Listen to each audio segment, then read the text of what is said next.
Daqui a pouquinho nós vamos falar de planejamento tributário. Eu recebo o Dr. Tiago Oliveira, advogado tributarista. Um instante só.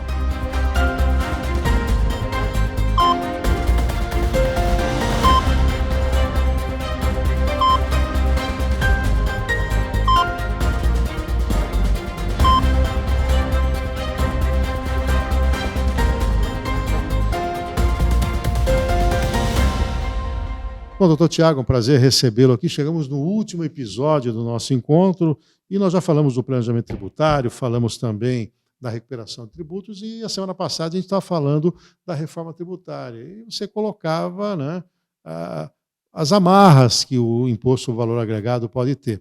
E eu tenho também observado, Tiago, que há uma amarra também dos secretários de Estado, né, que cuidam da arrecadação, né, os secretários de Finanças.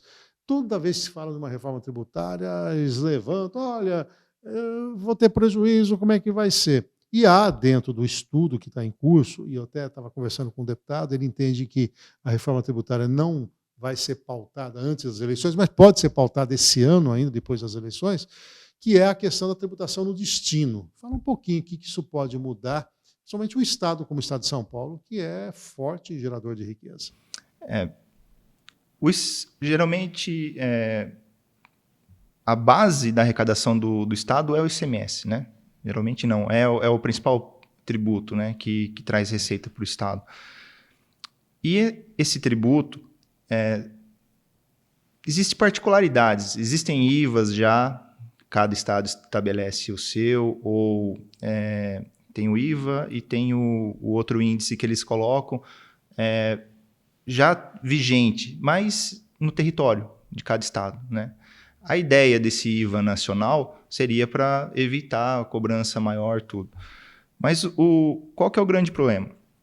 Em 2015, o Congresso publicou uma lei que passava a arrecadação, justamente por causa do e-commerce, essa tributação decorrente de operações via internet.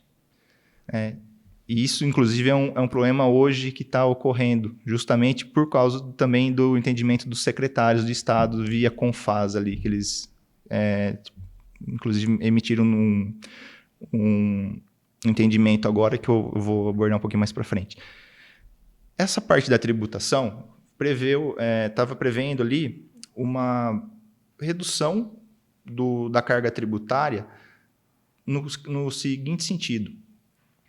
Como eu fazia a venda fora do estado, o ICMS era recolhido no estado onde estava a mercadoria, não no destinatário. Aí começaram a reclamar, saiu essa lei de 2015 e foi feita uma transição, né? De ano em ano foi mudando, que aí foi o DIFAL, diferencial de alíquota, que eles pegavam o valor interno da tributação, mais o valor que seria da remessa, que dependendo da região é um valor, é um percentual, e depois de você fazer essa conta, chegaria ali um diferencial, esse diferencial hoje vai para o estado de destino, né?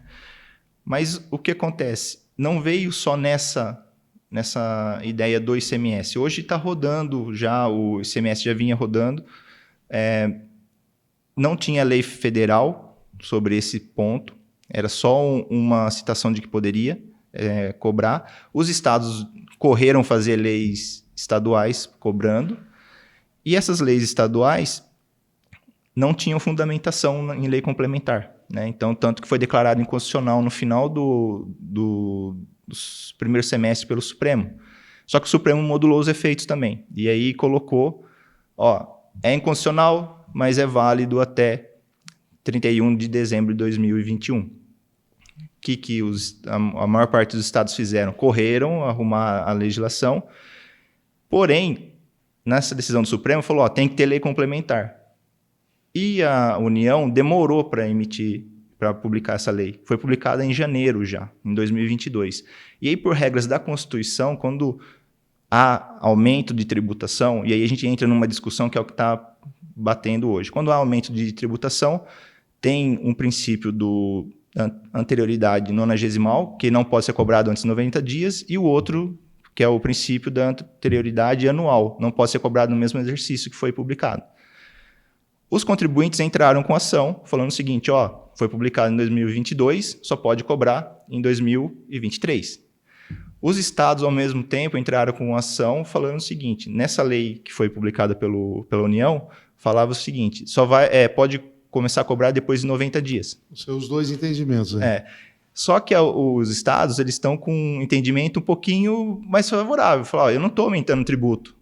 Eu já tinha previsão, eu já tinha minha lei interna, eu só estava esperando a lei complementar. Eu já tenho direito adquirido, então, eu posso cobrar a partir de 1º de janeiro, e não só em 2023. Isso é uma nova discussão que está gerando ali. Muitos contribuintes conseguiram liminares na primeira instância, porém, alguns estados já conseguiram derrubar todas as liminares que foram concedidas. Está dentro dessa complexidade. Dentro da complexidade. Para a gente finalizar a entrevista, você acredita numa reforma tributária mesmo, ou essa coisa complexa tem interesses outros? Você acha difícil que a gente tenha pelo menos uma simplificação?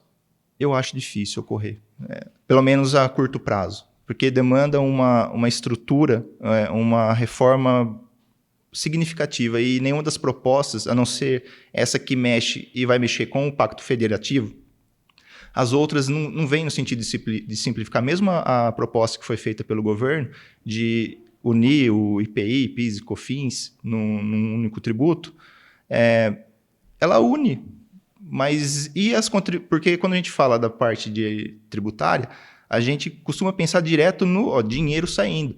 Só que o esforço que tem para se fazer a apuração do imposto que vai ser recolhido, com obrigações acessórias, levantamento, toda a estrutura, que existem estudos que falam que o empresário gasta um tempo, acho que mais da metade do tempo, para apurar o valor do que vai ter que recolher. É uma estrutura pesada. Pesada. E que mesmo assim, o que a gente vê, diante de toda essa complexidade, pessoas que estão ali dentro não conseguem, às vezes, identificar. Né? Por isso que, às vezes, uma assessoria vai trazer um benefício ali, porque consegue vir com outro olhar. Porque as pessoas estão imbuídas ali naquela correria, às vezes não conseguem ter essa visão. Bom, você viu que o tema é apaixonante, nós ficaríamos até amanhã aqui, mas nós temos um tempo limitado. Doutor Tiago Oliveira, obrigado por estar conosco, foi um prazer recebê-lo aqui e sucesso para a Mátesis. Obrigado, eu agradeço o convite e sucesso para vocês também. Tiago Oliveira, advogado tributarista, esteve conosco nessa série falando de planejamento tributário. A gente se encontra na próxima semana. Até lá.